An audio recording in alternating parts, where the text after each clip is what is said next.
ஷெகினா மகிமை இறங்கிடவே சாலமன் போல நாம் பணிந்திடுவோம். ஆலயம் நிரம்பிடவே ஆண்டவர் மகிமையினால். அல்லேலூயா அல்லேலூயா அல்லேலூயா அல்லேலூயா.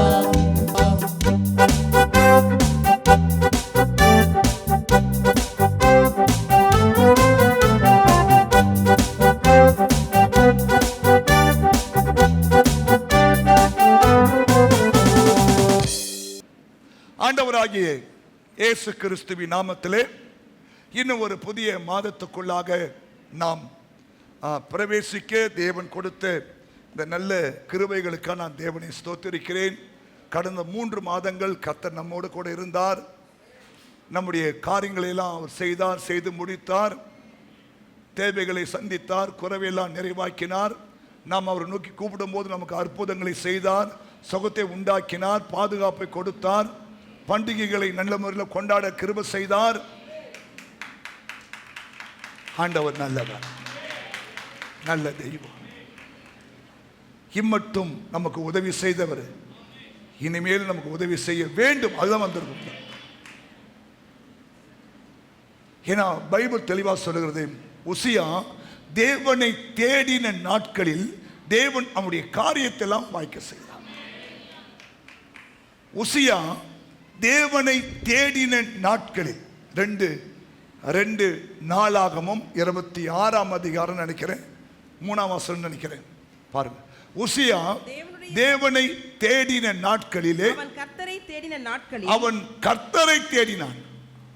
மனுஷனை தேடல, டாக்டர் தேடல, மனுஷனை தேடல, அவன் கர்த்தரை தேடினான். நம்ம அநேக சமயம் கர்த்தரை தேடுவதை விட்டுவிட்டு நம்ம சமயம் தேடக்கூடாத ஆட்களை தேடும் போது நம்ம காரியங்கள் ஸ்டாப் ஆகி நின்றுடும். பார்த்துக்கிறீங்களா? அவன் கர்த்தரை தேடின நாட்களில் தேவன் அவன் காரியத்தை வாய்க்க செய்தார். கைத்தட்டுங்க பார்க்கலாம்.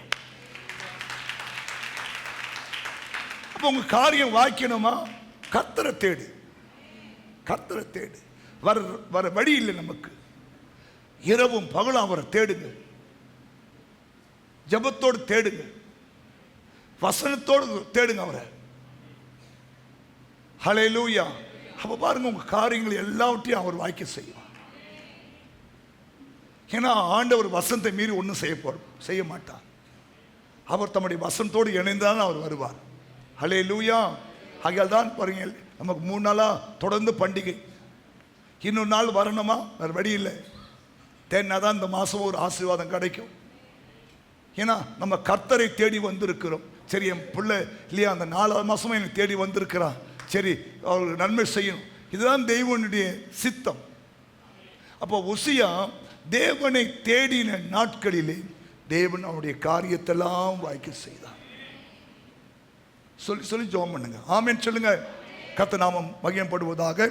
நாம் இந்த 4ஆவது மாதத்துக்குள்ள வந்திருக்கிறோம். 4ஆவது மாதம் ஆசீர்வாதமாக இருக்க வேண்டும் என்று நாம் செபித்து கொண்டிருக்கிறோம். ஜெபம் பண்ணுங்க இல்லையா? ஒவ்வொரு மாதம் பிறக்கும் போதும் அந்த மாதத்துக்காக ஜெபம் பண்ணுங்க இல்லையா? அந்த மாதம் முழுதுமாக ஜெபம் பண்ணுங்க. ஆரம்பிக்கும் போது ஜெபம் பண்ணுங்க, முடிக்கும் போது ஜெபம் பண்ணுங்க. ஸ்தோத்திரம் இல்லையா? நம்ம ஆண்டவர் இல்லையா, ஆரம்பம் முடிவும் அவர்தான். ஜெபம் பண்ணுங்க. அப்போது நம்முடைய காரியங்கள் எல்லாம் தேவன் வாய்க்க பண்ணுவார், உதவி செய்வார், நடத்துவார், எல்லாவற்றையும் செய்து முடிப்பார். ஆமென். இன்றைக்கும் நாம் ஒரு தேவனுடைய வார்த்தையை கேட்க போகிறோம். யோவான் எழுதின புஸ்தகம், யோவான் எழுதின புஸ்தகம் 16ஆம் அதிகாரம் 20ஆம் வசனம் சொல்லுகிறது, மெய்யாகவே மெய்யாகவே மெய்யாகவே நான் உங்களுக்கு சொல்லுகிறேன், நீங்கள் அழுது புலம்புவீர்கள், உலகமோ சந்தோஷப்படும், நீங்கள் துக்கப்படுவீர்கள், ஆனாலும் உங்கள் துக்கம் சந்தோஷமாக மாறும்.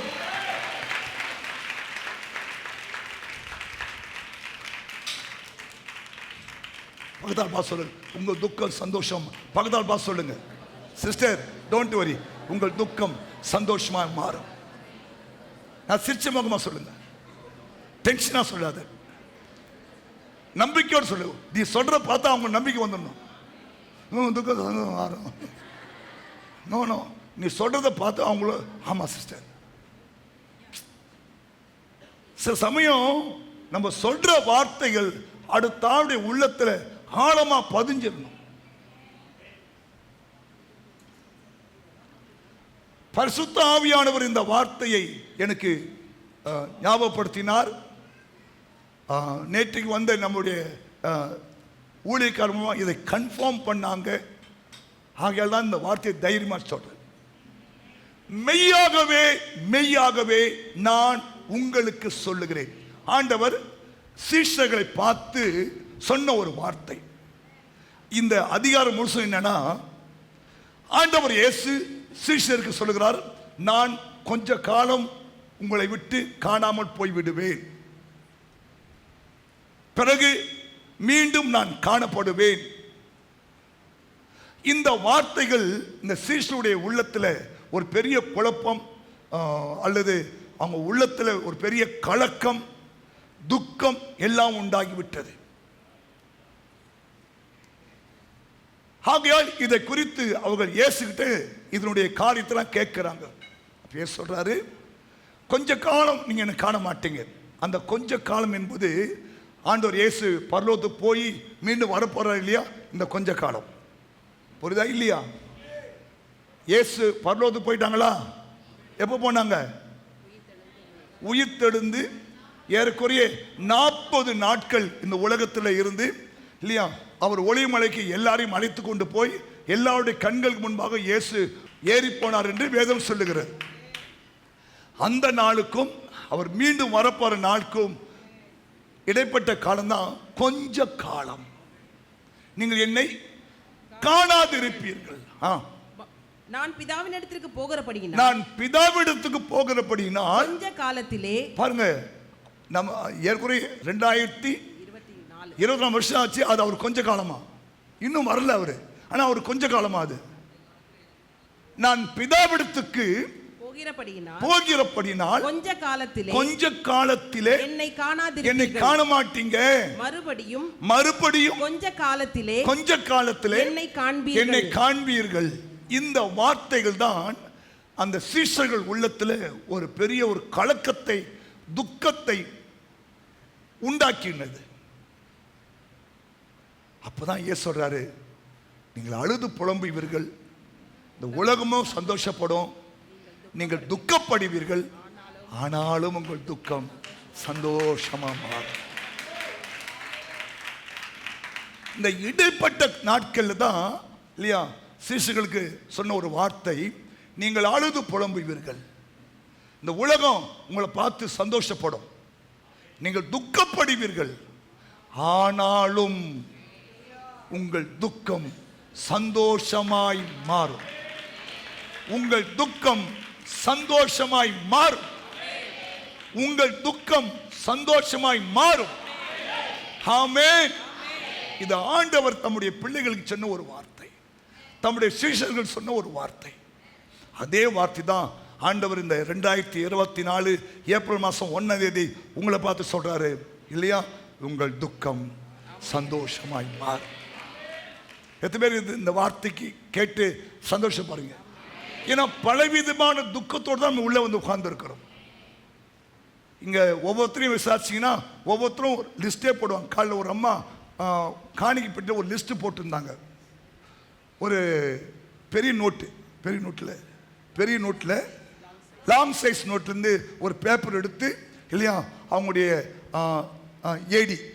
ஏடி பிசி இதெல்லாம் எழுதி, ஐயா எவ்வளோ பிரச்சனை இருக்கிறது, ஆகையால நீங்கள் செபிக்க வேண்டும் சொல்லி 2 ஃபோன் நம்பரையும் கொடுத்து, இந்த அம்மா நான் சொன்னேன், உடனே ஃபோன் பண்ணி, அம்மா உங்களுடைய சோக கதை நான் பார்த்தேன், அறிந்தேன், ஸ்தோத்திரம், இதை அப்படியே நான் ஏசாப்பாட்ட சமர்ப்பிச்சிடுறேன், அவர் பார்த்து கொள்வார், தைரியமாக ஜெபம் பண்ணுங்க, ஸ்தோத்திரம். கவனிங்க, நேற்று வந்த பேப்பர் அது. அப்போ இங்கே இருக்கிற ஒவ்வொரு ஆளையும் நம்ம விசாரிச்சோம்னா இயேசு உயிர்த்தது உண்மைதான் இல்லையா? ஆமாம், உயிர்த்தது உண்மை, நம் மத்தியில் ஜீவிக்கிறது உண்மை இல்லையா? உலாவி கொண்டிருக்கிறது உண்மை, எல்லாம் உண்மைதான். ஆனாலும் இல்லையா, இன்னும் நமக்குள்ள இந்த துக்கங்கள், இந்த போராட்டங்கள், இந்த பிரச்சனைகள் அது நம்மளை தாக்கி கொண்டு தான் இருக்கிறது. அதை ஓவர் கம் பண்ணுறதுக்கு தான் ஆண்டவர் நம்மளுக்கு மாதம் மாதம் அவருடைய வார்த்தையை கொடுத்து, பலனை கொடுத்து, அபிஷேகத்தை கொடுத்து இல்லையா, வாக்குத்தத்தங்களை கொடுத்து, நம்மளை உற்சாகப்படுத்தி, நம்மளை ஸ்திரப்படுத்தி, பலப்படுத்தி, நிலைநிறுத்துவதற்காக நமக்கு அவர் ஒவ்வொரு நாளும் அவர் கிரியை செய்கிறார். ஆமென் சொல்லுங்க, ஸ்தோத்திரம். இப்போ இந்த 4வது மாதம் நம்ம வந்திருக்கிறோம் இல்லையா? ஆமாம், நாளைக்கு என்ன பண்ணுன்னு தெரியல, இந்த மாதம் என்ன பண்ணு தெரியல சொல்றாரு. உங்கள் துக்கம் சந்தோஷமா மாறும். ஏன்னா உங்கள் துக்கம் எனக்கு நீங்கள் தெரியப்படலாம், எனக்கு தெரியும். அப்போ உங்கள் துக்கம் எனக்கு தெரியாது. ஆனால் 4ஆம் மாதம் வந்து 1ஆம் தேதி வந்து உட்கார்ந்துருக்கிறோம். ஏசப்பா சொல்றாரு, உங்கள் துக்கம் சந்தோஷம் மாறும். ஹல்லேலூயா. மெய்யாகவே மெய்யாகவே நான் சொல்லுகிறேன். அப்படின்னா என்ன? ஏசப்பா இந்த மெய்யாகவே சொல்ல வேண்டிய அவசியமே இல்லை. ஏன்னா அவர் எவ்வளவு பேரும் பொய் உரையாத ஒரு தெய்வம். அதனால மெய்யாகவே என்ன, சத்தியமா சொல்றேன்பா, இது சொல்ல வேண்டிய அவசியமே இல்லை. அவர் தெய்வம், கடவுள். அவர் அப்படி சொல்லணும் அவசியம் இல்லை. ஆனா உங்களுக்கு அந்த உறுதி வரணும், அல்லது உங்களுக்கு அந்த நம்பிக்கை வரணுக்காக சொல்ற, மெய்யாகவே நானும் உங்களுக்கு சொல்லுகிறேன். அப்படின்னா என்ன? சத்தியமா சொல்றேன்பா, உங்க துக்கம் சந்தோஷம் மாறும். சத்தியமா சொல்றேன்பா, உங்க துக்கம் சந்தோஷம் மாறும். ஏன்னா நமக்கு சில பேர் சத்தியத்து மேல் நம்பிக்கை இருக்கும், இயேசு மேல் நம்பிக்கை இல்லையோ. என் தள்ளச்சு சொல்லு, என் தள்ளச்சு சொல்லு, பைபிள் அச்சு சொல்லு, இத பாஸ்ட் மேல அச்சு சொல்லு. அப்போ சில பேருக்கு இயேசுநாதரை விட பைபிள் மேல, பாஸ்ட் மேல, தலை மேல இதெல்லாம் அடிச்சு சொன்னா கொஞ்சம் நம்பிக்கை வரும். நம்ம ஆளுப்பு இது எல்லாத்தையும் சாப்பிட்டு போயிடே இருக்கிறான். ஆனா இயேசு சொல்லுகிறார், மெய்யாகவே நான் உங்களுக்கு சொல்லுகிறேன். நீங்கள் அழுது புலம்புவீர்கள், இந்த உலகமும் சந்தோஷப்படும், நீங்கள் துக்கப்படுவீர்கள், ஆனாலும் உங்கள் துக்கம் சந்தோஷமாய் மாறும். நல்ல கையை தட்டி தோத்திரம் போடு. அவரால் மாத்திரம்தான் உங்க துக்கத்தை சந்தோஷமாய் மாற்ற முடியும். பலத்தினாலேயோ, பராக்கிரமத்தினாலேயோ, திறமையினாலேயோ நம்மளால நம்முடைய துக்கத்தை சந்தோஷமா மாற்ற முடியாது. அவர் மாத்திரம் தான் அதை செய்ய முடியும். அது எவ்வளவு பெரிய பர்வதமா இருந்தாலும் சரி இல்லையா, அது தலைக்கு மேலே போனாலும் சரி, நீங்கள் ஆறுகளை கடந்தாலும் சரி, நீங்கள் அக்கினியிலே கடந்து போனாலும் சரி, அதை மாற்றும் வல்லமை நீங்கள் நானும் ஆராதிக்கிற தேவனுக்கு மாத்திரம் தான் உண்டு. ஆமென், ஹல்லேலூயா. ஏன்னா அவர் ஒரு வார்த்தை சொன்னார்னா இல்லையா, எல்லாமே தலைக்கெல்லாம் மாறிடும் இல்லையா. ஒரு வார்த்தை சொல்லிட்டாருன்னா எல்லாமே தலைக்கலாம். எத்தனை அதை நம்புறீங்க? ஏசு. அதனால்தான் நாங்களாம் காலை ஏந்தோன்னு சோமண்டு, ஏசப்பா ஒரு வார்த்தை சொல்லுங்க ஆண்டவரே, ஒரு வார்த்தை சொல்லுங்க ஆண்டவரே, ஒரு வார்த்தை சொல்லுங்க ஆண்டவரே இல்லையா. வேதத்தை வாசிக்கும் போது கவனமா, ஆண்டவரே இன்னைக்கு ஏதோ ஒரு வார்த்தை கிடைக்குமா இல்லையா, இன்னைக்கு ஏதாவது வார்த்தை சொல்லுவாரா. ஏன்னா அவர் ஒரு வார்த்தை சொல்லிட்டாருன்னா இல்லையா, உங்க வாழ்க்கையில் இருக்கிற அத்தனை பிரச்சனையும் ஒண்ணுமே இல்லாம போயிடும். அதனால நம்ம அவருடைய வார்த்தைக்கு நிறைய காத்து இருக்கிறோம். அவருடைய வார்த்தைக்கு நம்ம காத்து இருக்கணும். அவர் சொல்லிட்டார்னா இல்லையா, ஸ்தோத்திரம். எத்தனை வருஷம் ஆனாலும் சரி, அவர் சொன்னதை செய்து முடிக்கிறவர். சரி, முதல் காரியத்தை நம்ம வாசிப்போம். உங்கள் துக்கம் சந்தோஷமாய் மாற முதல் காரியம் நம்ம வாசிக்கலாம். லூக்கா 24:17. நம்ம ஏற்கனவே நேற்று நம்ம தியானிச்சிருக்கிறோம். பாருங்க, லூக்கா 24:17 அப்பொழுது அவர், அப்பொழுது ஆண்டவராகிய இயேசு கிறிஸ்து அவர்களை நோக்கி, அந்த எம்மாவூருக்கு போற சீஷரை நோக்கி, நீங்கள் துக்கம் முகம் உள்ளவர்களாய், நீங்கள் துக்கம் முகம் உள்ளவர்களாய் வழி நடந்து ஒருவருக்கு ஒருவர் சொல்லிக் கொள்ளுகிற காரியங்கள் என்னவென்று கேட்டார். கவனிங்க, நமக்கு தெரிந்த ஒரு சம்பவம் தான் எல்லாமே. நாம் நேற்று அதை கண்கூட அந்த நாடகம் வழியாக கூட பார்த்தோம். இயேசுவோடு 3 வருஷம் டிராவல் பண்ணியிருக்கிறாங்க. இயேசு பலமுறை அவங்களுக்கு தேவனுடைய வார்த்தையை சொல்லியிருக்கிறார் இல்லையா? நான் மரிப்பேன், நான் 3ஆம் நாள் உயிரோடு எழுந்திருப்பேன், நீங்கள் கலங்க வேண்டாம், நான் உங்களுக்கு முன்னாடி கலிலேயெல்லாம் போவேன், நீங்கள் அங்கே வந்து என்னை சந்திக்கலாம். இப்படிலாம் ஆண்டவர் அவங்க இருக்கும் போதே பலமுறை சொல்லியிருந்தாலும் சரி இல்லையா, மந்த இருதயம் உள்ளவர்களாக, அவிசுவாசம் உள்ளவர்களாக இல்லையா, ஸ்தோத்திரம், அவர்கள் இருந்தபடினாலே அவங்களால இந்த வார்த்தைகளை ஜீர்ணிக்க முடியல. ஆனாலும் இயேசு பாருங்க, அவங்களை விடக்கூடாது இல்லையா, அவங்களை எப்படியாவது தம் பக்கமாக ரெடி பண்ணி அவங்களுக்குள்ள அந்த விசுவாசம் நம்பிக்கை உருவாக்க வேண்டும் என்பதற்காகவே உயிர்த்தெழுந்த இயேசு கிறிஸ்து அவங்களோடு கூட ஏறக்குறைய 8 மைல் தூரம் டிராவல் பண்ற நடக்கிறார். ஆமா சொல்லுங்க. கவனிங்க, நம்ம வாழ்க்கையில் ஒரு காரியத்தை தேவன் செய்ய வேண்டும் என்று நினைச்சார்னா எத்தனை மைல் தூரம் நாம் அவரை கூப்பிட்டாலும் அத்தனை மைல் தூரம் நம்ம கூட கடந்து வருவார், நடந்து வருவார். இந்த 2 பேருக்குள்ள இருக்கிற அந்த சந்தேகத்தையும் அவங்களுக்குள்ள இருக்கிற அந்த அவிசுவாசத்தையும் மாற்றுவதற்காக எருசலேமிலிருந்து எம்மாவூர் 8 கிலோமீட்டர் அவர் நடந்தே போயிருக்கிறார். ஆமென் சொல்லுங்களேன். அப்ப என்ன சொல்றேன் தெரியுமா? ஏன் உங்க துக்கம் சந்தோஷம் மாறுன்னு சொல்றேன்னு தெரியுமா? இல்லையா? ஆமா, உங்க வாழ்க்கையில இருக்கிற பிரச்சனைகள் அது தீர வரைக்கும் அவர் உங்களோடு டிராவல் பண்ணி கொண்டே இருப்பார், நடந்து வந்து கொண்டே இருப்பார், எங்க போனாலும் அவர் கூட வந்து கொண்டே இருப்பார். ஆமென். இது முதல்ல புரிஞ்சுக்கிங்க. ஏன்னா அவர் நீங்க எங்க போனாலும் அவரை அழைச்சு கொண்டு போங்க. நான் போற ஆண்டவன் கூட வாங்க சுவாமி. நான் எப்பவுமே எங்க வெளியே போனாலும் சரி, நீங்க வாங்க ஆண்டவரே, நீங்க வாங்க ஆண்டவரே, நீங்க வாங்க ஆண்டவரே. ஏன்னா அவர் வந்தாதான் அந்த காரியம் சக்சஸா முடியும். நம்ம அநேக சமயம் அவரை படகுல தூங்க வைச்சுட்டு நம்ம படகு ஓட்ட ஆரம்பிக்கணும் இல்லையா? ஆமா, சுயபலத்தால் ஓட பார்க்கிறோம், முடியல. பணபலத்தால் படைக்க பார்க்கிறோம், முடியல.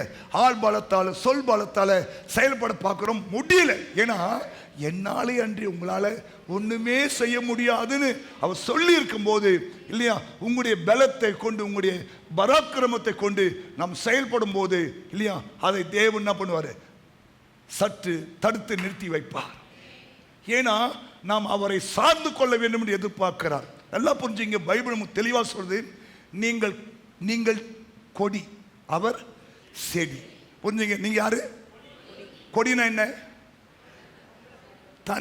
தன்னிச்சையாய் செயல்பட முடியாத ஒரு, ஆமா, செடி தன்னிச்சையா நிற்கும். ஆனா கொடியால தன்னிச்சையா நிற்காது, ஏதாவது ஒரு ஆள் சார்ந்தா நிற்கணும். இதெல்லாம் நம்ம புரிஞ்சிக்கணும். நான் வாழ்ந்து காட்டுறேன் பாரு, நான் சாதிச்சு காட்டுறேன் பாரு, நான் செஞ்சு காட்டுறேன் பாரு, எல்லாம் தப்பு. நான் மெய்யான திராட்சை செடி, நீங்கள் கொடிகள். புரியுதா? இதுல நீங்க கவனமா இருக்கணும். நம்ம ஏன் டெய்லி ஜெபம் பண்றோம்? நாம் ஏன் தினந்தோறும் ஜெபம் பண்றோம்? ஜெபம் பண்ணணும்.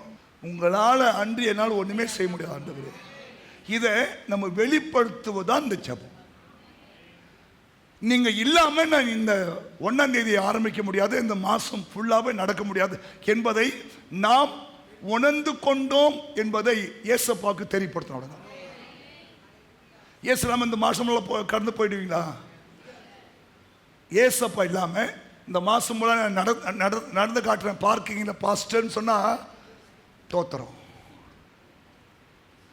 முடியாது. ஏன்னா உனக்கு ஒரு எதிராளி ஒருத்தன் இருக்கிறான். அதனால அவன் இருக்கிற வரைக்கும் அவர் துணை இல்லாம நம்மளால ஒரு நாள் கூட டிராவல் பண்ண முடியாது, ஒரு நிமிஷம் கூட டிராவல் பண்ண முடியாது. ஆமென் சொல்லுங்க.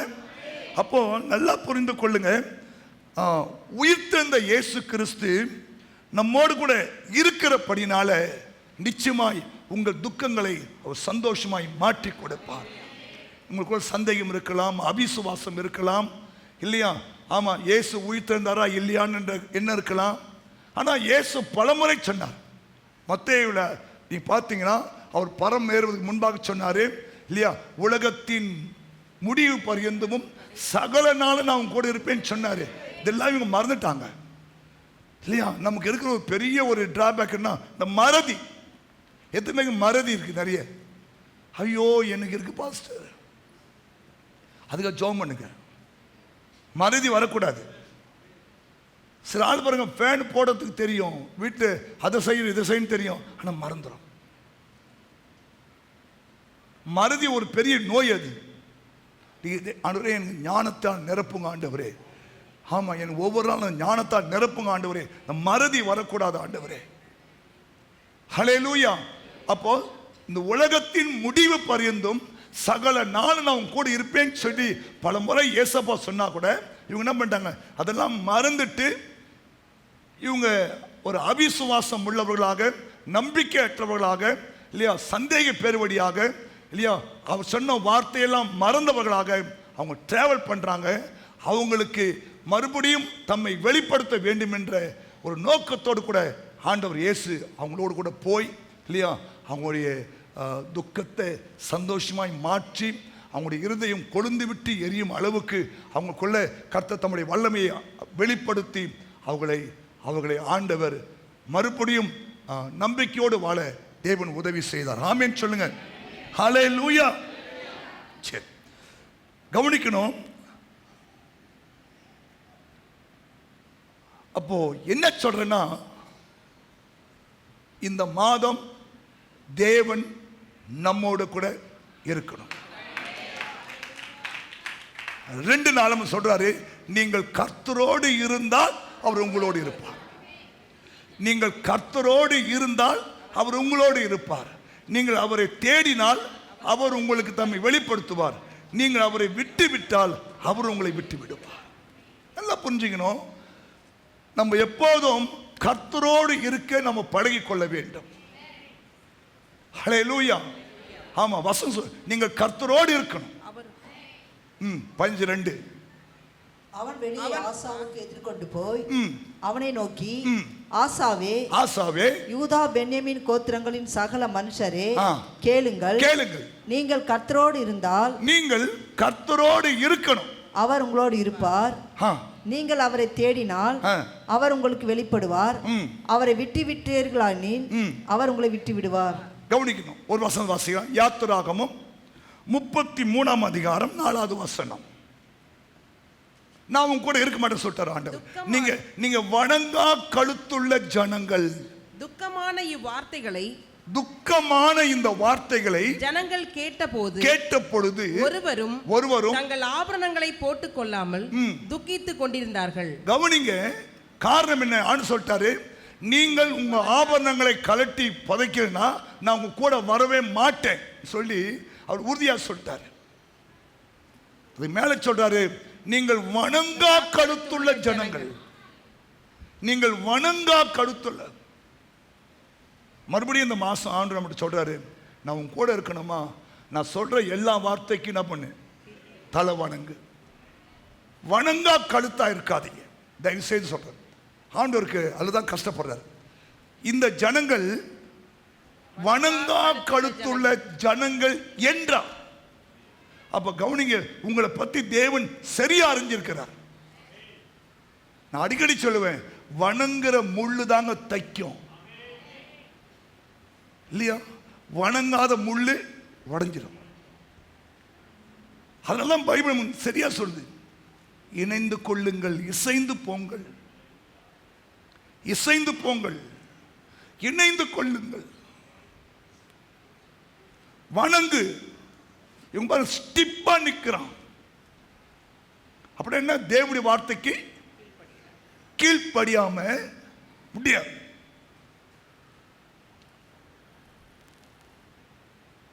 ஹல்லேலூயா. கடந்த நாட்களிலே ஒரு குடும்பத்தை நான் சந்திக்க போயிருந்தேன். அந்த குடும்பத்தில் ஒரு பிரச்சனை, பயங்கர பிரச்சனை. ஏரியா பாஸ் போய் பார்த்துட்டு வந்துட்டாரு. நண்பர்கள்லாம் பார்த்தாங்க, இவங்களாம் பார்த்தாங்க.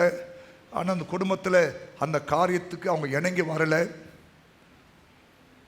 நானும் போய் என்னுடைய பாட்டுக்கு போய் சொன்னேன்.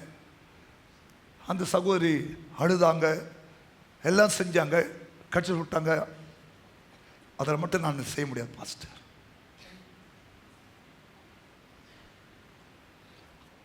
நீங்கள் சொன்ன அந்த காரியத்தை நான் செய்ய மாட்டேன், செய்ய முடியாது, என்னால் முடியாது.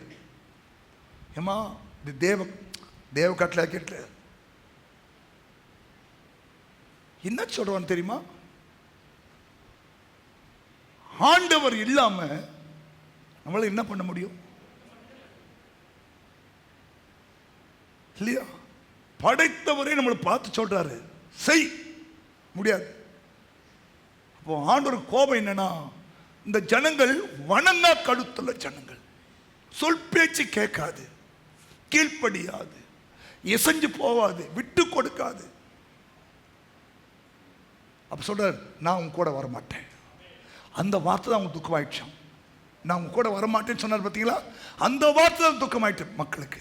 ஏன்னா அவங்க தெரியும், ஏசப்பா கூட வந்தாதான் இல்லையா? ஆமாம், பகலில் மேகஸ்தமம் உண்டாகும், இரவிலே அக்னி ஸ்தமம் உண்டாகும், செங்கடல் 2 திறக்கும், யோர்தான் 2 பிளக்கும் இல்லையா? மாறாவின் தண்ணீர் மதுரமாய் மாறும். ஆமா சொல்லுங்களேன். ஆமா இல்லையா? எகிப்தியன் இல்லையா கடலில் முழுகடிக்கப்படுவான், அவன் சக்கரங்களை கழட்டி போடப்படும். இப்படிலாம் அந்த ஜனங்கள் தேவனை அறிந்திருக்கிறார்கள். இதெல்லாம் தேவன் கூட இருந்ததுனால்தான். அப்போ இப்போ நான் கூட வரமாட்டேன்ட்டேன்னா தொலைஞ்சு கதை. அதனால அவங்க பாருங்க துக்கித்து கொண்டிருக்கிறாங்க. இந்த ஆபரணம் கழட்டி என்ன பண்ணு போடுன்ட்டார். நான் கவனிங்க, இது 33ஆம் அதிகாரம். 35ஆம் அதிகாரத்தில் மறுபடியும் ஆபரணம் போட்டிருக்கிறாங்க அவங்க. அதை கழட்டி கோயில் கொடுன்னு சொல்றாரு ஆண்டவர், அது செய்கிறாங்க. அப்போ இந்த இடத்துல ஏன் ஆபரணத்தை கைட்ட சொல்றாருன்னா, கவனிங்க, நான் பார்த்தேன் இந்த ஆபரணம் என்ற வார்த்தைக்கு அலங்கார ஆபரணமா, ஆபரணத்திலே அலங்காரமான ஆபரணம் இருக்கு இல்லையா? இப்போல்லாம் நீ பார்த்தீங்கன்னா மாடலா பண்றான், பார்க்கறதுக்கே ஒரு அலங்காரமா இருக்கு. பாண்ட சொல்றாரு, இதெல்லாம் கலட்டின பண்ணு, புதைச்சு போடு. இதெல்லாம் இருந்தா நான் என்ன பண்ண மாட்டேன். இப்போ ஆபரணத்திலே அலங்காரமான ஆபரணம் இருக்கு, அலங்காரம் இல்லாத ஆபரணம் இருக்கு இல்லையா? இருக்கா? சில பேர் பார்த்தீங்கன்னா அப்படி பெரிய இவ்வளோ பெரிய டாலரு.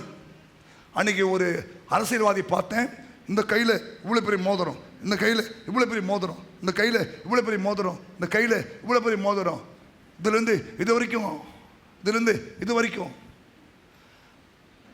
நான் என்ன சொல், இதெல்லாம் அலங்காரம், புரியுதா? இப்போ இந்த அலங்காரமான அல்லது மற்றவங்களுடைய கண்ணை இருக்கக்கூடாது. என்னைக்குமே ஒரு சீராயிரு. நான் சில சமயம் கல்யாணம் பண்ணுறதுக்கு போயிட்டா இது நம்ம விசுவாசியான்னு கேட்குற அளவுக்கு அதோடைய அந்த அலங்காரம் இருக்கும் பாருங்க. நீ ஆமாம் பாஸ்டர் தெரியலையே, இங்கே பிடிங்கி இங்கே பிடிங்கி இங்கே பிடிங்க அங்கே பிடிங்கி இங்கே பிடிங்க அதை பிடிங்கி இல்லையா? அப்படியே அலங்காரமாக வந்து நிற்கும் பாருங்க. தேவையில்லை, ஆண்டவர் தான் விரும்புவது கிடையாது இல்லையா? இந்த ஆபரணத்தெல்லாம் கைட்டு கவனிங்க. அப்போ அலங்காரமான அந்த ஆபரணத்தை தேவன் நம்ம கூட வரணும்னா நீ இதை புதைச்சுன்னு சொன்னாரு, அது புதைச்சிட்டாங்க. இருக்கமா படிங்க, தொடர்ந்து வாசிங்க. ஓரே மலை அருகே தங்கள் ஆபரணங்களை கலட்டி போட்டார்கள். ஹலோ கவனிங்க, என்ன சொல்ல, உங்க துக்கம் சந்தோஷமா மாறணுமா? உங்களுக்குள்ள இருக்கு. நீங்க இதை ஏசாயா 3ஆம் அதிகாரத்தில் சொல்லுவார் ஒரு வரல, சீயோன் குமாரத்தி இல்லையா ஒய்யாரமா நடக்கிறா இல்லையா? இதெல்லாம் போட்டுன்னு இல்லையா கண்ணை மிருட்டுறான், கண்ணை உருட்டுறான். போனா நேற்று நம்ம குருசன்ன ஒய்ஃபு அவங்க வந்து வெள்ளிக்கிழமை சனிக்கிழமை ஒரு சாட்சி சொன்னாங்க. அவங்க திருநெல்வேலியை சேர்ந்தவங்க. கலைநாயகி வந்த புதுசில் ஏசப்பா அவங்க புருஷன்கிட்ட கேட்டாங்க, அண்ணங்கிட்ட எனக்கு உருட்டு தாலி கொடு. உருட்டு தாலி, முறுக்கு தாலியா? முறுக்கு செயின், அப்படி அப்படியே தண்டா. சொன்னேம்மா வேண்டாமா. அதனால பாருங்க, அதனால நடந்த காரியம் என்ன, தேவையில்லாத ஒரு வியாதிக்குள்ள அவங்க தள்ளப்பட்டு போயிட்டாங்க. அப்போதான் ஒப்பு கொடுத்தாங்க. ஆண்டவரே எனக்கு இந்த முறுக்கு தாலி வேண்டாப்பா, வேண்டவே வேண்டாப்பா, என் புருஷன் உயிர் மட்டும் கொடுத்தா போதும் ஆண்டவரே. இப்போ கேளுங்க, முறுக்கு தாலி வேணுமா புருஷன் வேணுமா? முறுக்கு தாலி வேணுமா புருஷன் வேணுமா? நீ டிசைட் பண்ணிக்க. முறுக்கு தாலி ஒன்னா நான் உயிரெடுத்து ஒரு உயிரெடுத்தா ஒன்று தாலி இருந்தால் போகிற முறுக்கு தாலி எப்படி எங்கே எடுத்து போடுவது? புருஷன் தான் நீ முறுக்கு தாலி போட முடியும். புருஷன் போயிட்டா ஆண்டு பாருங்க, கரெக்டாக அவனை போட்டு அடிச்சார் பாருங்க. அந்த ஹாஸ்பிட்டலில் வாயிலையும் வயிற்றுலையும் நெஞ்சிலையும் அடிச்சு, இயேசுவே இயேசுவே எனக்கு இந்த முறுக்கு தாலி வேண்டாம் வேண்டாம் வேண்டாம் வேண்டாம், என் புருஷன் உயிரை கொடுங்க போதும், என் புருஷன் உயிரை கொடுங்க போதும்.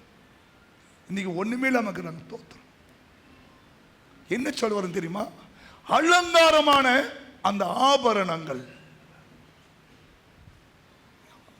இது ஒண்ணுதான். இது நிறைய நம்ம அலங்காரமான காரியத்தில் போயிட்டோம்னா, நீங்க ஏசாயா 3 அதிகாரத்தில் போடப்பட்டிருக்கு, அது எல்லாமே ஆபரணம் தான். வாசிமா. சீயோன் குமாரத்திகள் அகந்தியாய் இருந்து கழுத்தை நெரித்து நடந்து கண்களால் மருட்டி பார்த்து ஒய்யாரமாய் நடந்து தங்கள் கால்களில் சிலம்பு ஒலிக்க திரிகிறார்கள். இதெல்லாம் தேவன் விரும்பாத ஒரு ஒரு அலங்காரம். ஆமா சொல்லுங்க. தேவையில்லாம அவனை பார்த்து இவனை பார்த்து அவளை பார்த்து இவளை பார்த்து நீ தவறான ஒரு டிசிஷன் எடுத்தினா இல்லையா, கர்த்தர் மெயின் சுவிட்சை ஆஃப் பண்ணிடுவார். மெயின் சுவிட்சை ஆஃப் ஆகிடும். இந்த அம்மா இது சீயோன் குமார்த்தி யார் தெரியுமா? இயேசு ஏற்றுக்கொண்டு ரட்சிக்கப்பட்டு மனம் திரும்பி அபிஷேகம் பெற்று இல்லையா மணவாளனை சந்திப்பதற்காக ஆயத்தப்படுற ஒரு தான் சீயோன் குமார்த்தி. எருசலேம் குமார்த்தினா ரட்சிக்கப்பட்டவங்க, சீயோன் பூர்ணப்பட்டவங்க இல்லையா. இப்போ ரட்சிக்கப்பட்ட ஆளுக்கும் பூர்ணப்பட்ட ஆளுக்கும் வித்தியாசம் இருக்கணும். ஆமா சொல்லுங்களேன். ரட்சிக்கப்பட்ட ஆளும் அப்படிதான் இருக்குது, பூர்ணப்பட்ட ஆளும் அப்படிதான் இருக்குது இல்லையா. நேற்று வந்த ஆளும் அப்படிதான் இருக்கு, 10 வருஷம் கோயிலில் வந்து சத்தியிருக்கிறாலும் அப்படிதான் இருக்குது. அப்போ என்ன ஆவிக்குரிய வளர்ச்சி உனக்குள்ள இருக்கு இல்லை? பவுல் சொல்றாரு, கிறிஸ்துவை உடையவர்கள் தங்கள் மாம்சத்தையும் ஆசை இச்சைகளையும் சிலுவையிலே அறைந்திருக்கிறார்கள். ஆமென் சொல்லுங்க. அப்ப என்ன சொல்றாரு?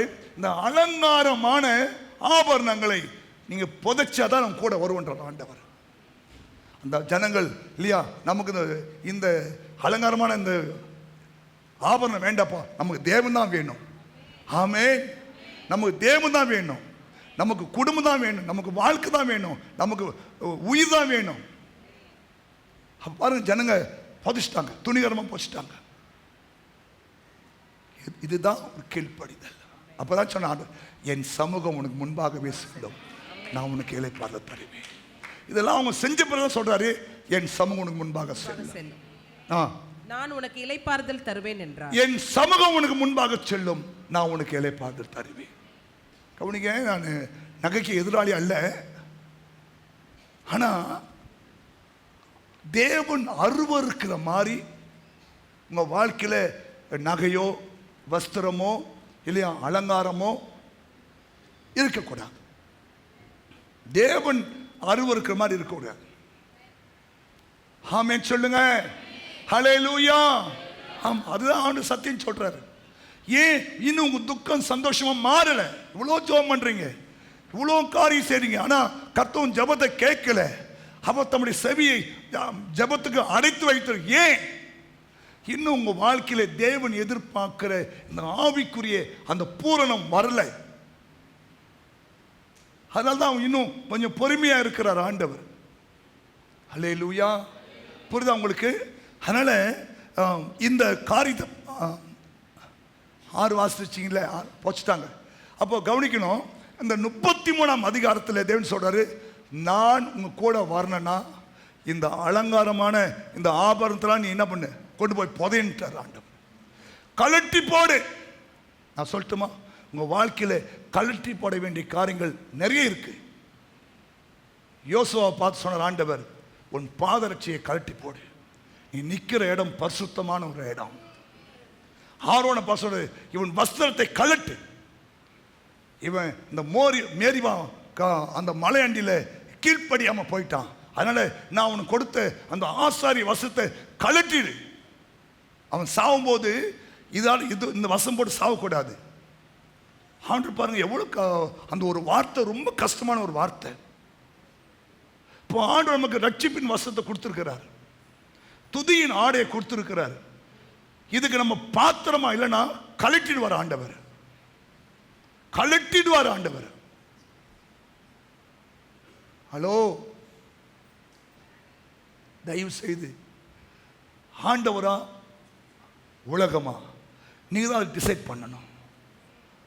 ஆண்டவர் வேணும்னா இல்லையா, தேவன் விரும்பாத அல்லது தேவன் கலட்டி போட சொல்லுகிறதெல்லாம் கலட்டி போட்டு ஆமென் சொல்லுங்களேன். ஹல்லேலூயா. ஏன்னா கவனிங்க, தேவன் அதில் விருப்பம் இல்லை. ஏன்னா நீங்க கலட்டி போடாம அவர் உங்க கூட வந்தாருன்னா அவருக்கு தான் அவமானம். இப்போ நீங்க ஒரு அலங்காரமான ஒரு பெண்ணா வரீங்கன்னு வச்சுங்களேன், நான் உங்க கூட வந்தா எப்படி இருக்கும்? கூட வந்தா என்ன பாஸ்ட் பேய் கூட நடந்து போறாரு கேட்பாங்கல்ல. ஒரு பாஸ்டரு இல்லையா, ஒரு ரட்சிக்கப்பட்ட விசுவாசி போறான் பாருங்க.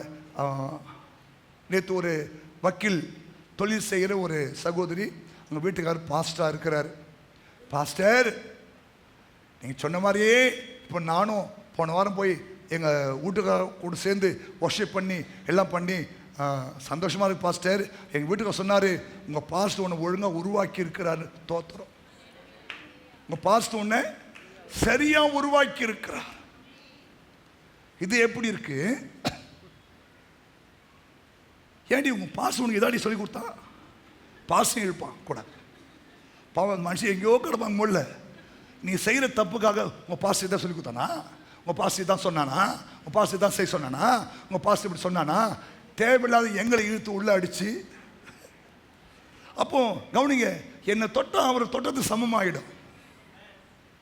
அதனால தேவன் இந்த மாசம் உங்கள் துக்கத்தை சந்தோஷமாய் மாற்ற வேண்டுமானால் அவர் உங்களோடு கூட இந்த மாதம் டிராவல் பண்ணணும். அப்படி டிராவல் பண்ணணும்னா இல்லையா, உங்கள் வாழ்க்கையில் தேவன் கலெக்டர்னு சொல்கிற காலத்தில் கலட்டிடு, கலட்டினா கலட்டிடு. கவனிங்க, அதை அவர் பல மடங்காக திருப்பி தர உன்னால் முடியும், அவரால் முடியும். இப்போ இவங்க பொச்சுட்டாங்க, ஆனால் 35ஆம் அதிகாரத்தை படிச்சு பாருங்க. ஃபுல்லாக உங்கள் நகை நட்டு எல்லாத்தையும் கொண்டாந்து நம்ம கோயிலுக்கு கொடுன்னு சொல்கிறாரு. மறுபடியும் போட்டாங்களே இல்லையா? மறுபடியும் போட்டாங்களே இல்லையா? மறுபடியும் அவங்க கொடுத்தாரல்ல ஆண்டவர். இந்த ஒரு அதிகாரம் கேப்பில். அப்போ கவனிங்க, அதுதான் பயிர் சொல்றது, என் நாமத்தின் நிமித்தம் நீங்கள் எதையாகிலும் இழந்தால் இந்த உலகத்தில் நூறத்தனையான ஒரு ஆசீர்வாதமும் மறுமையில் உங்களுக்கு நித்திய ஜீவனை தேவன் கொடுப்பார். ஆமென் சொல்லுங்களேன். புரியுதா உங்களுக்கு? புரியுதா? நீங்க இயேசு கிறிஸ்து என்ற நாமத்தின் நிமித்தம் நீங்க என்ன தியாகம் செய்தாலும் சரி, நீங்க என்ன அர்ப்பணிப்பு பண்ணாலும் சரி, அதுக்கு உண்டான பலன் இந்த உலகத்திலே உனக்கு நூறத்தனையான பலன், மறுமையில நித்திய ஜீவன். ஏன்னா நம்ம கூட அவர் தான் டிராவல் பண்ணணும் இல்லையா? அதான் அவர் இல்லாமல் நம்மளால் வாழ முடியாது இல்லையா? ஆமாம், அதுதான் என் கூடவே இருங்க ஆண்டவரே, என் கூட இருங்கப்பா இல்லையா? எப்படி என்ன ஜெபம் பண்ணோம்? என் கூட இருங்க சுவாமி, என் கூட இருங்கப்பா இல்லையா? நீங்கள் இல்லாமல் எங்களால் ட்ராவல் பண்ண முடியாத ஆண்டவரே இல்லையா? அவர் என்ன இல்லையா, குடும்பமாக இருக்காது, வேலையாக இருக்காது, பிள்ளையாக இருக்காது. அவர் இருந்துட்டார்னா எல்லாத்தையும் போட்டு என்ன பண்ணுவார்? ஊற்றி பேட்டி எடுத்துடுவார் ஆண்டவர். அப்போ ஆண்டவர் உயிர்த்தெழுந்த இயேசு அந்த 2 பேரை உருவாக்குவதற்காகவே அவங்களோடு 8 மைல் தூரம் டிராவல் பண்றார் ஆண்டவர். ஆமென் சொல்லுங்க. கூடவே போய் இல்லையா, அவங்களுடைய மனக்கண்ணை திறந்து அவங்களுடைய இருதயத்தை பிரகாசமாய் மாற்றி இல்லையா, அவங்களுடைய துக்கத்தை சந்தோஷமாய் மாற்றி தேவன் அவங்களை ஆசீர்வதித்தார். கைத்தட்டி ஆண்டவரை மையப்படுத்துங்க பார்க்கலாம்.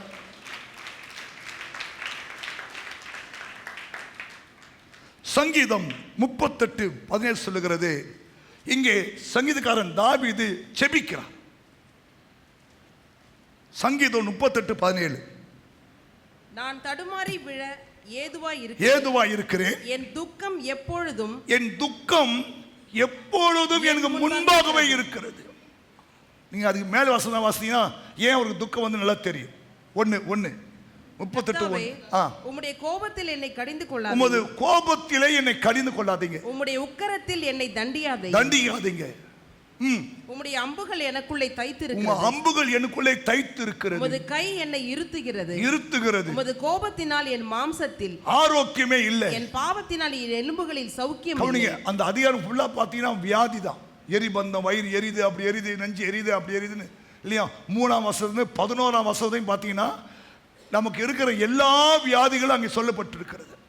அதான் சொல்றாரு, நான் எப்படி ஆண்டவர் துக்கத்தோடு தெரிய முடியும்? நான் ஏன் துக்கத்தோடு தெரியணும்? நான் உன் பிள்ளை இல்லையா? நான் ஏன் ஆண்டவர் துக்கமா தெரியணும் இல்லையா? எனக்கு உதவி செய்யும் சொல்லி அந்த அதிகாரத்தை பார்த்து ஜெபம் பண்றார் பாருங்க. செபிக்கிறார், காத்திருக்கிறார். 40:1 கர்த்தர் ஜெபத்தை கேட்டு நான் கர்த்தருக்காய் பொறுமையோடு காத்திருந்தேன். அவர் என்னிடமாய் சாய்ந்து என் கூப்பிடுதலை கேட்டார். கை தட்டுங்க பார்க்கலாம். ஆமென். தாவீதுடைய முடி பார்த்தீங்கன்னா அவன் நல்ல முதிர் வயதில் தீர்க்காயுசோடு கூட அவன் இருந்து செத்தான் போட்டிருக்கும். ஆனால் அவருடைய வாழ்க்கையில் இப்படி பலவீனங்கள், வியாதிகள், போராட்டங்கள் இல்லையா, இப்போ சொல்லப்படுற எல்லா வியாதிகளும் அவன் வாழ்க்கையில் இருந்ததை அவர் சொல்லி சுட்டி காட்டுகிறார். நான் துக்கத்தோடு ஏன் அவர் தெரியணும்னு கேட்கிறார் அவர் இல்லையா. இன்னைக்கு நம்ம பாருங்க, பலவித துக்கத்தோடு தான் நம்ம தெரிந்து கொண்டிருக்கிறோம். ஒரு பக்கம் வியாதி, ஒரு பக்கம் கஷ்டம், ஒரு பக்கம் பண பிரச்சனை, ஒரு பக்கம் வேலை இல்லாத பிரச்சனை, பிள்ளைங்க போராட்டம் இல்லையா, ஸ்தோத்திரம், படிப்பு, இது பல பிரச்சனைகள். அப்போ நம்ம செய்ய வேண்டிய ஒரு காரியம் என்னன்னா ஜெபம் தான், வேற வழி இல்லை. கவனிங்க, பொறுமையோடு ஜெபம் பண்ணுங்க, காத்திருங்க.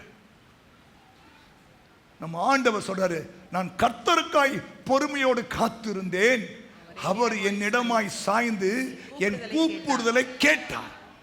பதறாதீங்க, வெயிட் பண்ணுங்க. தேவனுடைய வார்த்தையை பிடிச்சு ஜெபம் பண்ணுங்க இல்லையா. பதறாதீங்க. ஒன்றும் குடிமுடிக்கு போயிடாது. அவர் ஏற்ற காலத்தை நேர்த்தியா செய்வார் இல்லையா. அவரால் முடியும். ஆமென் சொல்லுங்க. ஆமா, அதனால பொறுமையோடு காத்திருந்து ஜெபம் பண்ணுங்க. அவர் என் கூப்பிடுதலை கேட்டார். ஆமென் சொல்லுங்களேன். ஹல்லேலூயா. அப்போ என்ன சொல்றாங்கன்னா, வாசிக்கலாம் 2 யோவான் 21:17. யோவான் 21ஆம் அதிகாரம் 17ஆம் வசனம். 3ஆம் தரம் அவர் அவனை நோக்கி யோனாவின் குமாரனாகிய சீமோனே, நீ என்னை நேசிக்கிறாயா என்றார். என்னை நேசிக்கிறாயா என்று அவர் 3ஆம் தரம் தன்னை கேட்டபடினாலே பேதுரு துக்கப்பட்டு, ஆண்டவரே, நீர் எல்லாவற்றையும் அறிந்திருக்கிறீர், நான் உம்மை நேசிக்கிறேன். பாயிண்ட் பண்ணுங்க, நீ எல்லாவற்றையும் அறிந்திருக்கிறீர். அதான் உங்களுடைய பாயிண்ட். நீர் எல்லாவற்றையும் அறிந்திருக்கிறீர். இங்க உட்கார்ந்து இருக்கீங்க, உங்களுடைய வாழ்க்கையில எல்லாமே தெய்வத்துக்கு தெரியும். அவன் சொல்றான், நீர் எல்லாவற்றையும் அறிந்திருக்கிறீர். புரியுதா? நீ எல்லாவற்றையும் அறிந்திருக்கிறீர். வாசிமா, நான் உம்மை நேசிக்கிறேன் என்பதை. அப்ப கவனிங்க, நீங்க நம்ம ஆண்டவரை உண்மையா நேசிக்கிறோமா, நேசிக்கலையா, உண்மையா தேடுறோமா, தேடலையா இல்லையா, அவர் கீழ்ப்படுகிறோமா, கீழ்ப்படியலையா இல்லையா, எல்லாமே தெய்வத்தினுடைய அந்த கட்டுப்பாட்டுக்குள் நம்ம இருக்கிறோமா இல்லையா, அவர் எல்லாவற்றையுமே அறிந்திருக்கிறார். புரியுதா? அவர் எல்லாவற்றையும் அறிந்திருக்கிறார். அவர்கிட்ட மறைக்கவே முடியாது. 139 சொல்றாரு, உன்னுடைய உட்காருதலையும் உன்னுடைய எழுந்திருக்கதையும் கூட அவர் பார்க்கிறார். அப்ப அவருக்கு எல்லாவற்றையும் அறிந்திருக்கிறார், மறைக்கவே முடியாது.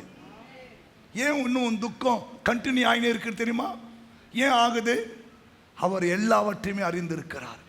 நீ வெளியில வந்து வேஷம் போடலாம், வெளி வேஷம் போடலாம், ஆனா அவர் இருதயத்தை அறிந்திருக்கிறபடினாலே இல்லையா.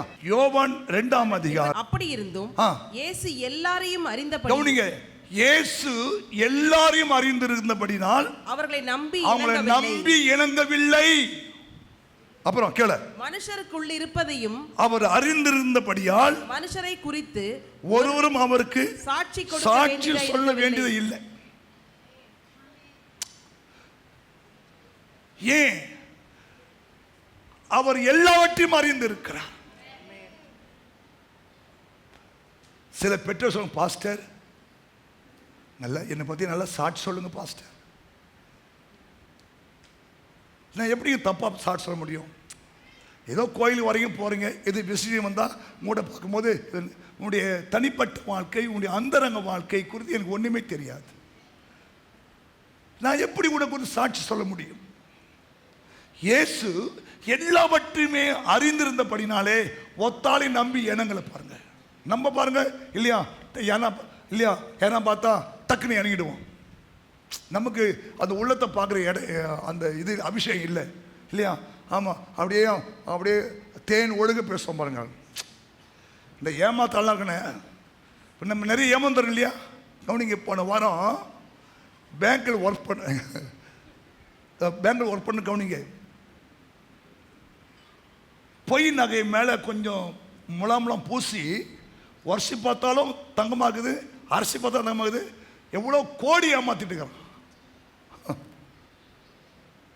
பேங்க்கில் எல்லாம் கண்ணில் விளக்கணும் தான் பார்ப்பாங்க, அவங்களே ஏமாத்திட்டு இருக்கிறான் பாருங்க.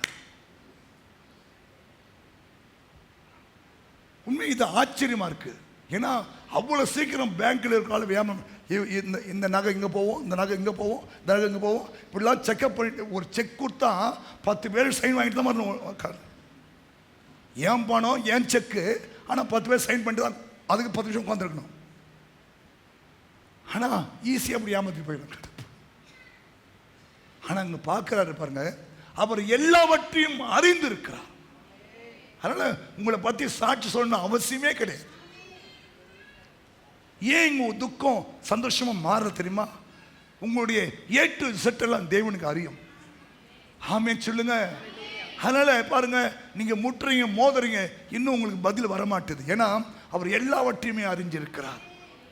வெளியில பார்த்தா இல்லையா இல்லையா, இந்த தேள் தெரியுமா? தேள் முன்னாடி இப்படி 2 கும்பிடு போட்டு முன்னாடி டக்குன்னு கூட்டிவிடும். தேள் சுபாவம். முன்னாடி 2 காலை அப்படி என்ன பண்ணா பண்ணிட்டு பின்னால, புரியுதா? அப்போ எல்லாவற்றையும் இயேசு அறிந்திருந்தார். அதான் பேதுரு சொல்றாரு, உனக்கு எல்லாம் தெரியும் ஆண்டவரே, நம்ம நேசிக்கலையா இல்லையா? உண்மை. ஏன்னா இயேசு 3 முறை கேட்கிறார், பேதுரு நேசிக்கிறியாப்பா, நேசிக்கிறாயா? அவன் நொந்து நூலாயிட்டான். நீர் அறிவிறப்பா, எல்லாத்தையும் நீ அறிவில ஆண்டவரே. ஏதோ ஒரு நாள் தப்பு பண்ணிட்டான் ஆண்டவரே, ஏதோ பண்ணிட்டான் ஆண்டவரே, இப்போ நான் உங்களை உண்மையாக நேசிக்கிறேன் ஆண்டவரே. அதுதான் பேதுருடைய மரணம் எப்படின்னு தெரியுமா? தலைக்கெல்லாம் சிலுவை அரைச்சி அவரை மறந்து. பேதுருக்கும் இயேசு போல சிலுவை மரம் தான் பண்ணாங்க. ஆனால் பேர் சொன்னாராம், இயேசுவை மாதிரி என்ன பண்ணக்கூடாது, நீங்கள் இப்படி என்னை அறையக்கூடாது, என்னை தலைக்கெல்லாம் அரைஞ்சிருங்க. ஏன்னா அவருக்கு ஈக்குவலாக என்னால் என்ன பண்ண முடியாது. நான் உம்மை நேசிக்கிறேன் என்பதை நீர் அறிவி. அவர் எல்லாவற்றையும் அறிந்திருக்கிறார். அதனால இன்னும் உங்க துக்கம் சந்தோஷமா மாறல. ஆமென் சொல்லுங்க. கவனிங்க, உங்களுடைய ப்ளஸ்ஸும் அவருக்கு தெரியும், உங்களுடைய மைனஸும் அவருக்கு தெரியும், உங்களுடைய தேவையும் அவருக்கு தெரியும், உங்களுடைய கஷ்டமும் அவருக்கு தெரியும். ஆமாம் சொல்லுங்க. ஆனால் கவனிங்க, தேவன் எதிர்பார்க்குற ப்ளஸ் உங்கள் வாழ்க்கையில் கூடினே இருக்கணும். இப்போ நாங்கள் சொல்கிறோம், நல்லா வாயை திறந்து ஆண்டு துதிங்க, தோத்திரம் பண்ணுங்க, நல்லா கைத்தட்டி ஆண்டு ஆராதனை பண்ணுங்க. ஏன் தெரியுமா? உங்களை எப்படியாவது அவரோட ஜாயின் பண்ணி விடணும் எங்கள் ஆசை. நீ கீழ்ப்படிஞ்சு நான் வணங்கா கழுத்துள்ளார் பாஸ்டர், நீ என்ன மோளத்தை வேகமாடி, நான் நேற்றும் இன்றும் என்றும் மாறாத ஆள், என்னை அசைக்க முடியுமா உன்னால? எவ்வளோ பேர் என்னை அசைச்சு பார்த்துட்டாங்க. என்னால் ஒன்று அசைக்க முடியாது, ஆனால் அவர் வந்தாலும் அசைச்சிருவார். அல்லேலூயா. ஆமாம், ஏன்னா அவர் எல்லாவற்றையும் அறிந்திருக்கிற ஆண்டவர். நீ என்ன நோக்கத்தோடு உள்ள வர, சர்ச்சுக்கு வரும்போது எப்படி வர, உள்ள வர இல்லையா? ஆமாம், குற்றம் கண்டுபிடிக்க வரையா, மற்றவங்களுடைய இங்கே வந்து பாக்காக்கிறத, அண்ணலும் நோக்கினால் அவளும் நோக்கினால் பொல்லாத பேய் உன்னை நீ உருப்படும், வாழ்க்கை உருப்படாது. சர்ச்சைக்கு வந்தோமா, தெய்வத்தை கும்பிட்டோமா இல்லையா, அண்ணலும் அவளும் நோக்கினான். இது நம்ம பார்க்காது, இது தேவ சமூகம், தேவ வீடு, பயபக்தி இருக்குன்னு இல்லையா, இல்லையா, ஸ்தோத்திரம். அந்த வெச்ச கண்ணு வைக்காம புல்பட்டியே பார்த்துட்டு இருக்கணும். எல்லாவற்றையும் அவர் அறிஞ்சிருக்கிறார். ஏன் இத்தனை இதோ இவ்வளோ வருஷம் நீ ஜோம் பண்ற, இந்த 3 மாதம் போயிட்டு 4ஆம் மாதம் ஆரம்பிச்சிச்சு இல்லையா, முட்டுற, மோதுற, அழுவுற, புலம்புற, நெஞ்சில் அடிச்சுக்கிற, டப்புன்னு அடிச்சுக்கிற இல்லையா, ஆமாம், அப்படியே உருண்டு பேர்ற. அவரு உன் கதைலாம் எனக்கு தெரியும். ஸோ ஏன் உன் துக்கம் எல்லாம் தெரியும். அவர் எல்லாருடைய இருதயத்தையும் அறிந்திருக்கிறபடினாலே நீங்க யாரும் சாட்சி சொன்ன அவசியம் இல்லை. ஆமென். ஏன் உன் துக்கம் சந்தோஷம் மாறல? ஆனா அவர் சொல்றாரு, உன் துக்கம் சந்தோஷம் மாறிடும். ஆனா ஏன் மாறல? அவர் எல்லாருடைய இருதயத்தையும் அறிந்திருக்கிறபடினாலே ஒருத்தனும் அவருக்கு இயேசுவே சிஸ்டர் சித்ராக்கு இறங்க ஆண்டவர் எனக்கு தெரியும், போட வேலை பாடுறா போய் இந்த ஜோதி சிஸ்டர் இறங்கும், உன் வேலையை பாரு. சிஸ்டர் ஜாஸ்மின் உன் வேலையை பாரு. விஜய்க்கு மாப்பிள்ளை கூட வேலையை பாரு, எனக்கு தெரியும். ஜாய்ஸ்க்கு என்ன செய்யாண்டு உன் வேலையை பாரு. எமிமாக்கு உன் வேலையை பாரு. நான் சாட்சி சொல்லணும், நான் ரெக்கமெண்டேஷன் பண்ண வேண்டிய அவசியமே இல்லை. எனக்கு ஜாஸ்மின் தெரியும், எனக்கு எமிமாவை தெரியும், ஜாய்ஸு தெரியும், சித்ராவை தெரியும், எல்லாம் தெரியும். மைண்ட் யுவர் பிஸ்னஸ், கோ. நல்லவங்க சிஸ்டர் ஆண்டு தெரியும் போடா. அவர் தான் எல்லாத்தையும் அறிஞ்சிருக்கிறார். ஆமென். அவர் நம்முடைய உள்ளங்கையில் அவர் வரைஞ்சிருக்காரு இல்லையா. எல்லாமே வெளியரங்கமாக நிர்வாணமாகவே தெரியுதுல்ல. ஆமாம். அப்போ ஏன் துக்கம் சந்தோஷம் மாறலைன்னா அவர் எல்லாவற்றையும் அறிந்திருக்கிறார். இதெல்லாம் விவரித்து பேச என்னால் முடியல. 3வது பிலிப்பியர் எழுதின புஸ்தகம் 2ஆம் அதிகாரம் 27ஆம் வசனம். தேவனுடைய இரக்கம். வியாதிப்பட்டு மரணத்துக்கு அவன் வியாதிப்பட்டு மரணத்துக்கு சமயமா இருந்து உண்மைத்தான். ஆகிலும் தேவன் அவனுக்கு இறங்கினார். தேவன் அவனுக்கு இறங்கினார். அவனுக்கு இறங்கினதும் அல்லாமல் துக்கத்தின் மேல் துக்கம் எனக்கு உண்டாகாதபடிக்கு எனக்கும் இறங்கி. கை தட்டுங்க பார்க்கலாம். நல்லா பண்றீங்க. அவர் இரக்கம் உள்ளவர் தான், அது எந்த மாற்றம் கிடையாது. ஆனா நமக்கு அவர் இறங்கணும். சொல்றாரு, அவன் வியாதிப்பட்டு மரணத்திற்கு ஏதுவா இருந்தது மெய்தான், ஆகிலும் தேவன் அவனுக்கு இறங்கினார். தேவனுடைய இரக்கத்துக்கு நீங்கள் நானும் பாத்திரம் ஆயினும்.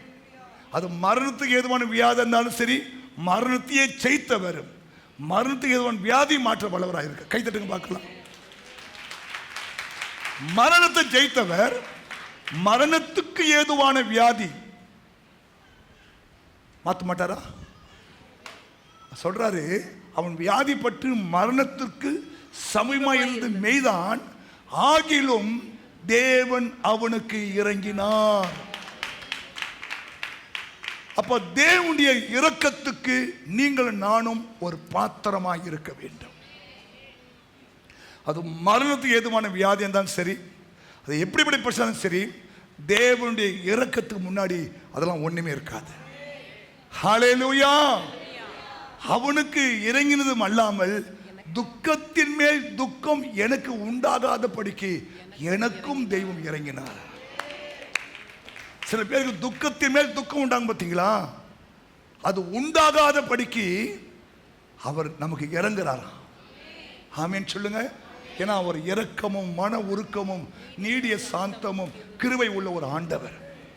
கவனிங்க, இந்த மாசம் தேவனுடைய இரக்கத்துக்கு நீங்கள் இரக்கம் உள்ளவர்கள் பாக்கியவான்கள், அவர்கள் இரக்கத்தை பெறுவார்கள்.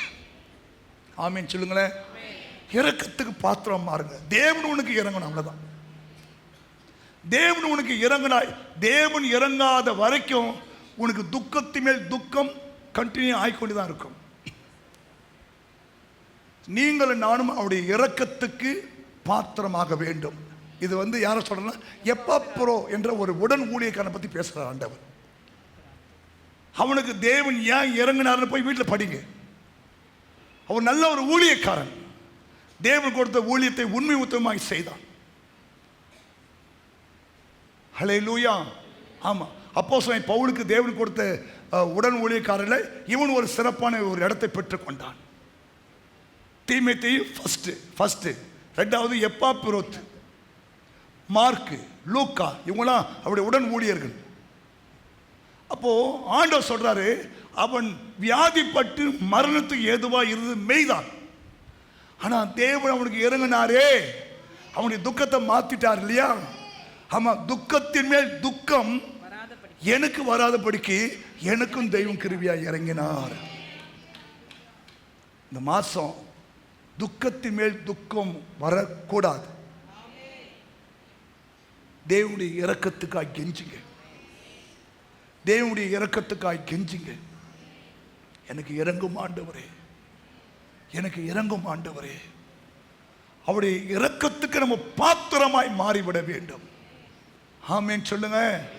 ஆமேன். இயேசு மனதுருகினார், அதான் அவருடைய இரக்கம். புரியுதா? அவர் ரொம்ப நல்ல தெய்வம். நான் அறிவிச்சுட்டேன், இயேசு ரொம்ப அன்புள்ளவர். அதே தேவன் தான் நம்மகிட்ட சில இந்த குவாலிஃபிகேஷன் எதிர்பார்க்கிறார். நம்ம இரக்கத்துக்கு பாத்திரமா இருக்கிறோமா? ஹல்லேலூயா. போன மாதம் வயிறு ஒரு மாதிரியா வலிச்சுன்னு இருந்தது, பேக் பெயின் இருந்தது. சரி, ஒரு ஸ்கேன் பண்ணி பார்த்தலாமேன்னு சொல்லிட்டு அதில் ஒரு பயம். எதனா சொல்லிட்டு போகிறான், எதனா உனக்கு அது இருக்குது இது இருக்குன்னு சொல்ல போகிறான்னு. ஏசுட ஏசாப்பட முட்டிப்படி, ஏசப்பா என் உச்சம் தந்து உள்ளங்கால வரைக்கும் நான் செஞ்ச குற்றம் குறை பாவம் அக்கறம் எல்லாத்தையும் மன்னிச்சு ஸ்கேனுக்கு போகிறேன். ஒன்றும் இல்லைன்னு சொன்ன ஆண்டவரே கிருபையா இருங்க சாமி. ஒரு பெரிய கும்பிடு போட்டு ஜோம் பண்ணிட்டு தோத்திரம் போனா. ஒன்றும் இல்லை சார், அப்போதான் மூச்சை வந்தது. ஏன்? துக்கத்தின் மேல் துக்கம் எனக்கு வராதபடிக்கு அவர் எனக்கு இறங்கினார். புரியுதுங்களா? அவர் இரக்கமுள்ள தெய்வம். ஆமென் சொல்லுங்களேன். ஹல்லேலூயா, ஹல்லேலூயா. உபாகமம் 4:31 வாசிக்கலாம். உபாகமம் 4:31. எல்லாம் பைபிள் பாருங்க, என் முகத்தை பார்க்க கூடாது. உன் தேவனாகிய கர்த்தர் இரக்கமுள்ள தேவனாய் இருக்கிறபடியால், உன் தேவனாய் கர்த்தர் இரக்கமுள்ள தேவனாய் இருக்கிறபடியால் அவர் உன்னை கைவிடவும் மாட்டார், அவர் உன்னை கைவிட மாட்டார், உன்னை அழிக்கவும் மாட்டார், உன் பிதாக்களுக்கு தாம் ஆணையிட்டு கொடுத்த உடன்படிக்கையை மறக்கவும் மாட்டார். Price God. அவர் நம்முடைய பிதாக்களுக்கு ஆணையிட்டு கொடுத்திருக்கிறார். ஆமென் சொல்லுங்க. ஆமா, இனி இவன் என்ன தப்புனாலும் நான் என்ன பண்ண மாட்டேன், இப்படிப்பட்ட மரணத்தை உண்டாக்க மாட்டேன்னு சொல்லி ஒரு வானவில்லை கொண்டாந்து போட்டு ஒரு உடன்படிக்கை பண்ணிட்டார் ஆண்டவர். புரியுதுங்களா? புரியுதா? அதனால அவருடைய இரக்கத்துக்கு நீங்கள் பாத்திரமாக மாறணும். ரெண்டாவது, தானியேல் எழுதின புத்தகம் 1:9 சொல்லுகிறது. தானியேல் 1:9, தேவன் தானியேலுக்கு பிரதானிகளின் தலைவனிடத்தில் தயவும் இரக்கமும் கிடைக்கும்படி செய்தார். ஏன்? 8ஆம் வசனம் பாருங்க, அவன் ஒரு தீர்மானம் எடுக்கிறான். ராஜாவின் போஜனத்தினாலே அவன் பானம் பண்ணும் திராட்சரசத்தினாலும் தன்னை தீட்டுப்படுத்திக் கொள்ள மாட்டேன் என்று இருதயத்தில் தீர்மானிக்கிறான். அதனால ஆண்டவர் பாருங்க, பிரதானிகளுடைய கண்களிலே ஒரு இரக்கத்தை உண்டாக்குகிறார். இது நம்முடைய தொழில் விஷயத்தில் தேவன் கொடுக்கிற ஒரு கிருபை. ஆமா சொல்லுங்களேன். ஆமா, நம்முடைய அதிகாரியின் கண்களில் இரக்கம் கிடைக்கணுமா? நம்முடைய வேலை செய்கிறவங்களுடைய கண்கள் இரக்கம் கிடைக்கணுமா? இல்லையா? நம்மளை அவங்க சரியா நடத்தணுமா? அதற்கு நம்ம எடுக்கிற தீர்மானங்கள் நல்லா இருக்கணும். ஆமென் சொல்லுங்க.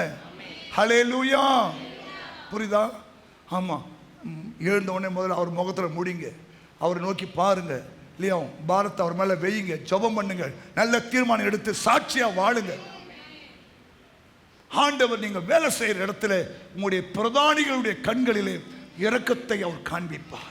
உங்க குடும்பத்துக்கு ஒரு இரக்கத்தை காண்பிப்பார். உங்கள் பிள்ளைகளுக்கு ஒரு இரக்கத்தை ஆண்டவர் காண்பிப்பார். நீ கையிட்டு செய்கிற வேலையில ஒரு இரக்கத்தை காண்பிப்பார். உன் தொழில் வியாபாரத்தில் ஒரு இரக்கத்தை காண்பிப்பார். ஆமென் சொல்லுங்க. உன் ஜெபத்துக்கு தேவன் இறங்குவார். ஹல்லேலூயா. நினிவே நகரத்தை நான் அழிப்பேன் சொன்னார் ஆண்டவர். தீர்க்கதரிசி அனுப்பி போய் சொல்லிட்டு வா, நான் நினிவே அழிக்க போறேன்னு. ஆனால் ஸ்தோத்திரம், இந்த செய்தி கிடைச்ச உடனே ராஜா முதற்கொண்டு மிருக ஜீவன் வரைக்கும் தங்களை தாழ்த்தி உபவாசம் பண்ணி தெய்வ சமுதிரம் ஒப்பு கொடுத்த பாருங்க. அழிப்பேன் என்று சொன்ன ஆண்டவர் அழிக்காமல் விட்டு இரக்கம் உள்ளவர். சமயம் கோபம் நம்ம மேல வந்து இல்லையா, ஒன்னு அதை செய்ய மாட்டேன்னு சொன்னாலும் நம்மளை தாழ்த்தி வாசிமாது. இந்த செய்தி நினிவேயின் ராஜாவுக்கு எட்டினது. அவன் தன் சிங்காசனத்தை விட்டு எழுந்து கிரிப்பா உட்கார்ல சிங்காசனோட இறங்கிட்டார் அவரு. ஆமென். ராஜாவா இருந்தாலும் சரி, கூஜவா இருந்தாலும் சரி இல்லையா, தேவனுடைய நியாய தீர்ப்புன்னு வந்துட்டா அவர் பார்க்க மாட்டார். ஆனா நீ இறங்கிட்டுன்னு வச்சுங்களேன், தப்புன்னு ஏசி இறங்கிடுவார். தான் உடுத்தி இருந்த உடுப்பை கழட்டி போட்டு, தான் அது என்ன உடுப்பு? ராஜவஸ்திரம் இல்லையா, அதை கழட்டி வச்சிட்டார். ரெட்டை உடுத்தி, ரெட்டுனா கோணி உடை சாம்பலிலே உட்கார்ந்தான். சாம்பல். மேலும் ராஜா தானும் தன் பிரதானிகளும் நிர்ணயம் பண்ணின கட்டளையாக நினிவேயில் எங்கும் மனுஷரும் மிருகங்களும் மாடுகளும் ஆடுகளும் ஒன்றும் ருசி பாராதிருக்கவும் மேயாமலும் தண்ணீர் குடியாமலும் இருக்கவும் மனுஷரும் மிருகங்களும் ரட்டினால் மூடிக்கொண்டு தேவனை நோக்கி உரத்த சத்தமாய் கூப்பிடவும் அவரவர் தம் தம் பொல்லாத வழியையும் தம் தம் கையில் உள்ள கொடுமையும் விட்டு திரும்ப கடவர்கள். யாருக்கு தெரியும் நாம் அழிந்து போகாத, யாருக்கு தெரியும் நாம் அழிந்து போகாதபடிக்கு ஒருவேளை தேவன் மனஸ்தாபப்பட்டு நமக்கு இறங்குவாரே. கை தட்டுங்க பார்க்கலாம். இறங்குவார். அவ்வளவு கடினமான தெய்வத்தை நம்ம கும்பிடவில்லை இல்லையா. ஏசப்பா இறங்குவார் ஆண்டவர். ஆமென் சொல்லுங்க. அதனால தயவு செய்து இந்த மாசம் சொல்றாரு, உங்கள் துக்கம் சந்தோஷமாய் மாறும். நீங்கள் அழுது புலம்புவீர்கள், இந்த உலகமோ சந்தோஷப்படும். நீங்கள் துக்கப்படுவீர்கள், ஆனாலும் உங்கள் துக்கம் சந்தோஷமாய் மாறும். நம்புறீங்களா?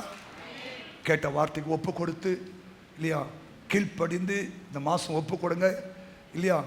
இது வரைக்கும் உங்கள் வாழ்க்கையில் எவ்வளோ பெரிய துக்கமாக இருந்தாலும் சரி, ஒரு நிமிஷத்தில் ஒரு இமை பொழுதுல தேவன் அதை அப்படியே திருப்பி போட வளர. உங்களுக்கும் அவருக்கு தான் உறவு. ஆமென். ஆமா, ஆண்டவர் செய்வார். தலை வணங்குங்க.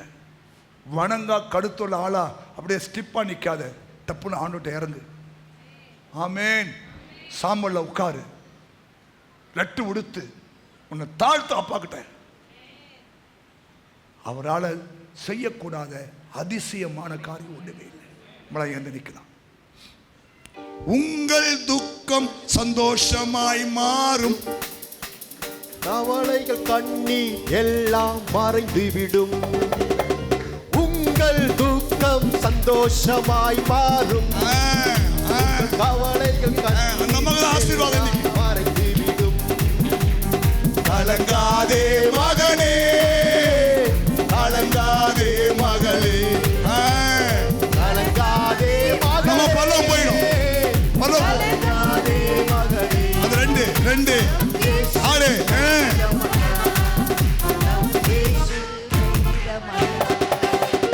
அவளை மைண்ட் கலங்காதே, நடந்ததை மறந்து விடு. நடந்ததை இழைத்து கலங்காதே, நடந்ததை மறந்து விடு.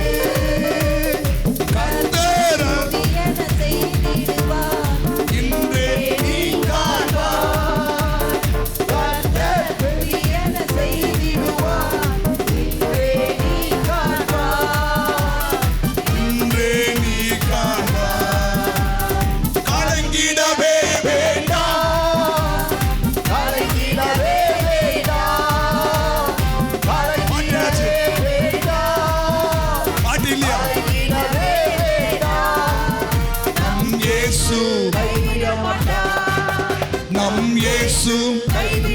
மாட்டார்.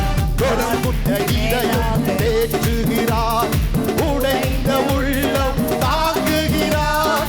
நொறுங்குண்ட இதயம்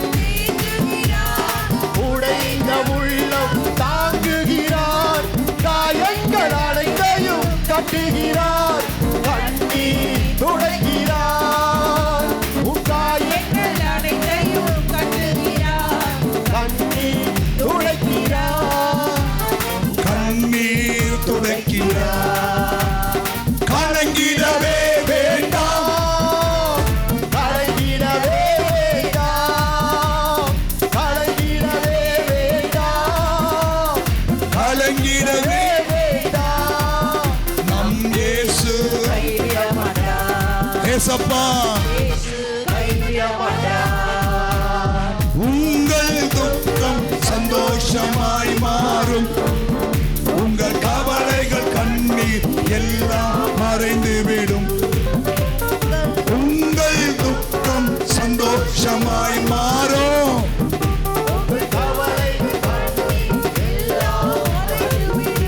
ஆமென். பரலோக பிதாவே, உம்முடைய குமாரன் இயேசுவின் நாமத்தில் நீ கொடுத்த வார்த்தைக்காய் ஸ்தோத்திரம். உங்கள் துக்கம் சந்தோஷமாய் மாறும், உங்கள் துக்கம் சந்தோஷமாய் மாறும்.